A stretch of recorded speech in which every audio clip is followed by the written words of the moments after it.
The search for those missing after the deadly 4th of July flash floods in Texas suffered a bit of a setback as heavy rains and overflowing rivers put most search efforts on pause yesterday.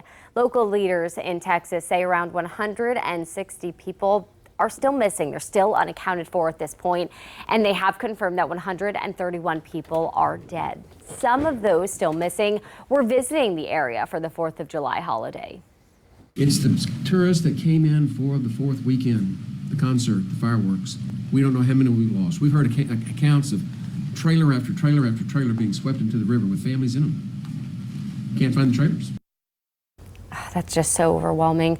Those in Texas believe that the road to recovery could take months, as you can imagine, even years in some cases. State leaders in Texas are set to meet next week to talk about flood warning systems and relief funding for victims, Anthony.